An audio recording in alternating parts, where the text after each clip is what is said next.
Greetings and welcome to Legacies of Wavryn, Lore of the Endelment. This will be Chapter 18 of this reading.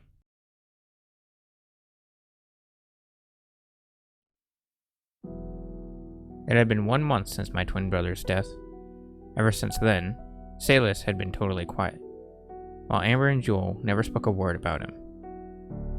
Amber, amazingly, was more torn up about it than I was.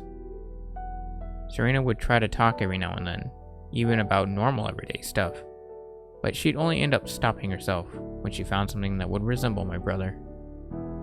So she's been mostly quiet as well. However, Blight didn't change a bit and was still annoying as hell. None of us, except Blight, could believe Zaec was gone. It hurt us all. Well, maybe not Yojin. No one could have predicted that Zaec, out of all of us, would be defeated by some low-life Kexans, especially by the powers of darkness. After the incident, Vincent took off to help the military, with Fox following only because she felt she needed to be away from Wolf for a while. Yojin and Algan just took off without saying anything, not even so much as a sorry or later. With some of my time, I explained to Serena what I did in the past month and what had happened. I even explained that I gained the powers of darkness and how I did so. Of course, she noticed it in my fight, along with the powerful technique Dark Vanish and Desolate Flames.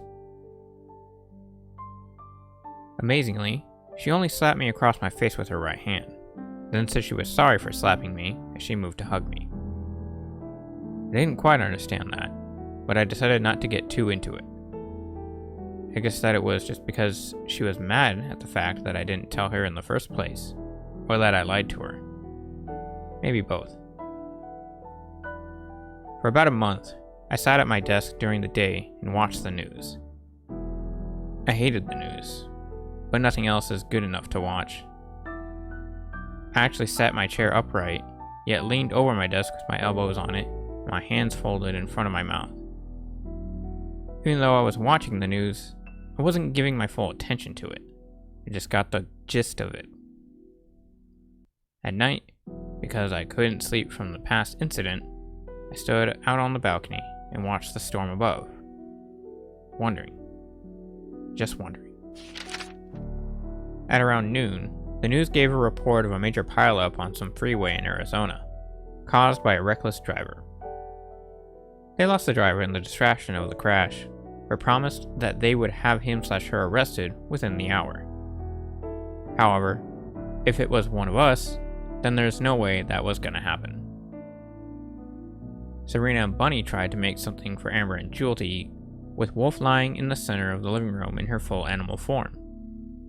She had her back turned to the TV, so she wasn't paying any attention to it either. She just stared down at the floor and fiddled with her name tag with her front left paw, while every 3 minutes, she would stand up to pace in a circle from where she was and sit back down in the same spot. Amber and Jewel sat on the left side couch as they talked amongst themselves and watched the news. Zaec just laid across the right side couch as he gazed up at the ceiling. Though he didn't show it, I knew he was depressed. Blight hovered above my right shoulder and whistled a song to himself, one that was familiar from what I had heard before. As Serena chopped up something in the kitchen, yet listening to the news, she said, "Bet you anything Yojin had something to do with that." She laughed, then said, "You know, I remember when you and Yojin first met, you two fought for hours on who should get to kill each Kexan that was reported causing problems." She then stopped with what she was doing, grew depressed at that thought, and continued, "So would..." "Forget it, Serena," I said. "There was nothing you could do. Quit thinking about it." Serena went back to what she was doing and said, "Sorry, my lord." 20 minutes passed and no one changed what they were doing, other than Serena and Bunny actually cooking the food. Once done, Serena began getting things set up for everyone to eat. Bunny walked over to my left side to place a can of soda on my desk. Leaning over my shoulder, she asked, "You eating, Papa?" I just shook my head slowly, keeping my focus on the TV. Bunny put her right hand on my left shoulder for a second, and she quietly said, "Sorry, Papa." The Alicans gave me a kiss on the left side of my forehead, then walked around the left side couch over to Salus as she spoke to Amber and Jewel that lunch was ready. Before she could say anything, Salus turned away from Bunny and curled himself up. He then just went to staring at the back cushion. Bunny motioned back towards the kitchen, while Serena asked, "You okay, dude?" Salus just turned away from the couch to stare out the balcony window. Then my wife said, "Whatever."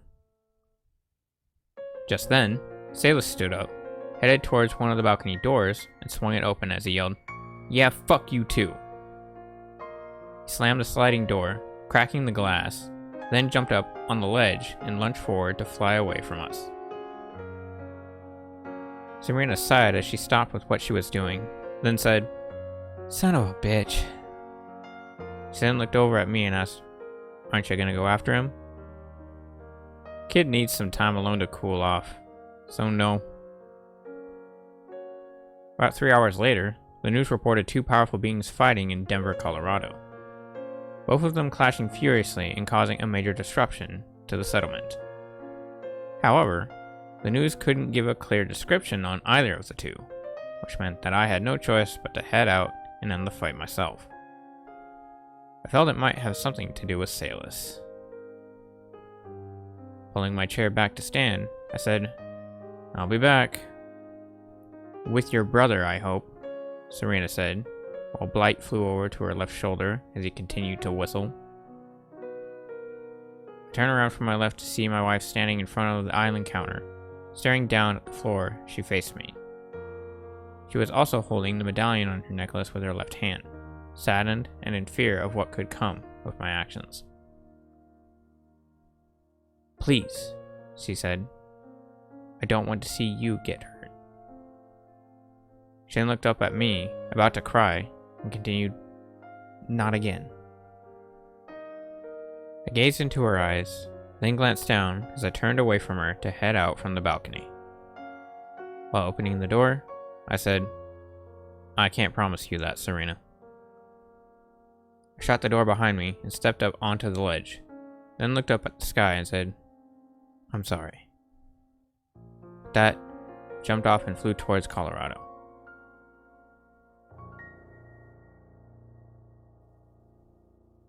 Upon arrival, I saw the two that were battling it out. It was Salus and Vincent, both hovering 30 feet over the city. The two clashed fists, causing a loud bang and creating a shockwave that indented and broke apart the ground below them. I flew down near one of the news vans parked nearby and asked the reporter, "How long has this been going on?"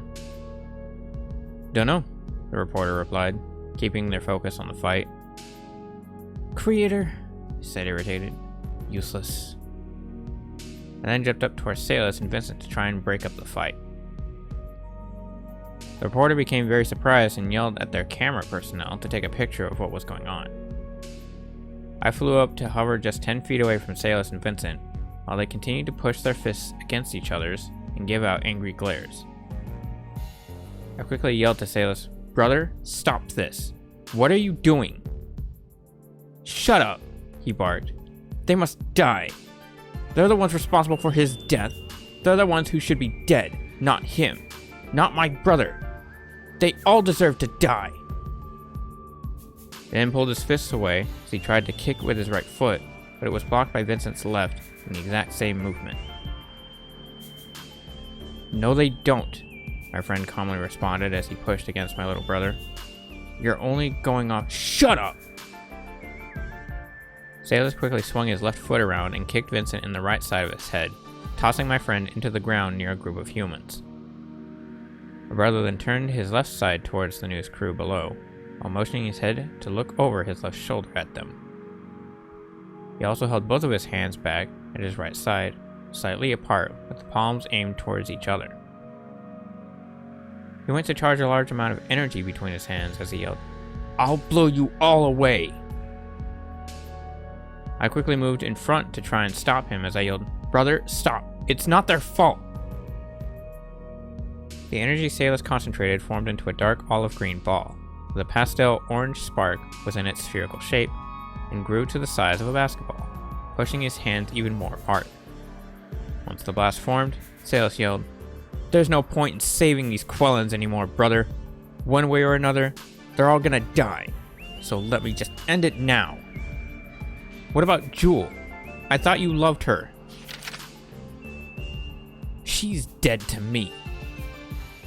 Vincent jolted up and struck my brother in the back left side of the head with his left foot, knocking Salus out and throwing him into the ground. The attack that had been concentrated immediately vanished into air, having no chance to be released to violently explode. As Salus hit the ground, Vincent stared down at my brother and began panting as he said, "Damn, kid's tough. I didn't think at his age that he'd be better than me." "What's going on?" I asked, turning to my friend. Vincent watched carefully for my little brother and replied, "Apparently, he thinks that it was the humans' fault that Zaec died. That if they had actually defended themselves against the Kexan threat, you guys wouldn't have had to go out and fight their darkness." A powerful amount of energy was quickly concentrated and shot out towards Vincent from where Salus was. My friend crossed his arms in front of him while raising his knees slightly, trying to defend himself from the blast. The attack was a bright pastel orange surge of energy that was twice as big as Vincent, with several dark olive green bolts of lightning swarming around it. It didn't obliterate my friend, but it blew him about a quarter of a mile away. I was shocked to the beam's presence, nearly being struck by it myself, watching the surge shoot by until it vanished. Before I could turn back, my brother jolted up and punched me in the right side of my face with his left fist and yelled, "Back off!" The force of his strike sent me into a construction yard about 50 feet away, sawing me into a bunch of material and equipment. I struggled to stand up as I heard Vincent yell, "Stop it, Salus! That's enough!" I then stood up to see the two fighting again, my friend continuing to speak with my brother as he said, "You're angry for all the wrong reasons. It's not their fault. Just forget about it and hope for a better future. What you're doing here is wrong." "Don't tell me what's right and what's wrong. They're Quellans. They don't deserve to live." "If that's true, then why do they even exist in the first place?" Salus pulled his right fist back as he yelled, "To be destroyed!" My brother struck Vincent hard in the face, throwing him into the ground again. I jolted up towards my brother to try and stop him as well, but was blown away by an energy blast from his left hand and thrown back into the construction zone. Afterwards, Salus looked to the sky and shouted, "I'll send you all to abyss!" His aura spiked straight up around his body in a bright green and orange flare. Then Salus looked back down at the humans and calmly, yet with great hatred, said, "You won't survive." I tried to motion to stop Salus, but amazingly my strength was drained. When I tried to pick myself up, my arms gave out from underneath me. I just laid on my left side and went to stare at the ground. Vincent yelled at my brother and tried to fight him again, which created more shockwaves between their clashes and destroyed more of the area around them. Trying once more to brace myself onto my hands and knees, I said, "Damn, he's far tougher than I thought. I have to stop him, but I can't. He's my little brother. I can't kill him." "My lord," a soothing voice telepathically called out to me, "I'm sorry, but he must be stopped. Please summon one of us. I beg of you. If this goes on, the cycle will just continue." Shadow chuckled at that, then said, "Yes, my lord. Summon one of us. Go ahead. But remember, you don't have much energy left now, so choose wisely." Shortly after that, Fox sinisterly snickered for a moment. I was able to raise myself onto my knees and look up to watch Salus and Vincent fighting, while I said, "At this point, I have no choice." After about a minute, I moved my left foot to place it on the ground and braced my left hand on my left knee, and I struggled up onto my right foot as I called out, "Shadow?"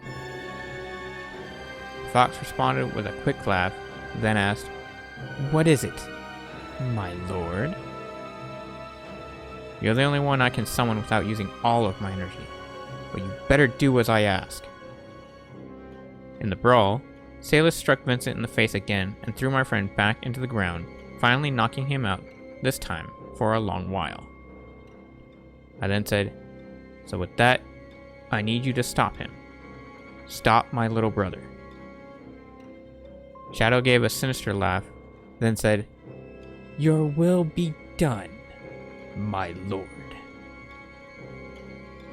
Salus turned to his left side to the humans again to charge another energy blast into his hands, while I pulled my right hand back slightly and called out the summoning, "Alanu, King of Darkness, I beg of you." I charged a bright red energy blast into my right hand, the size of a baseball, and continued, "Come forth and end this madness." With my chant, a black cloud formed above me, while Shadow did his sinister snickering that slowly grew to a hard and more vile laugh. As the clouds continued to form, I pulled my right hand back a bit more, then swung to throw the blast I created at my brother and barked, "Eat this!" I fell forward from the swing, where I passed out soon after, having only about 0.5% of my energy left to recover my body's strength and power. The last thing I sensed before blacking out was the attack hitting Salus in the back of his head, making him flip back once and lose concentration from the energy blast he was trying to create.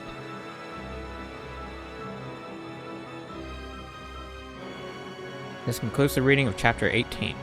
Thank you all for watching and listening. If you like what you've seen and heard, there will be a link to my physical works in the description below. With that being said, stay safe, take care, and we'll see you again next week reading Chapter 19.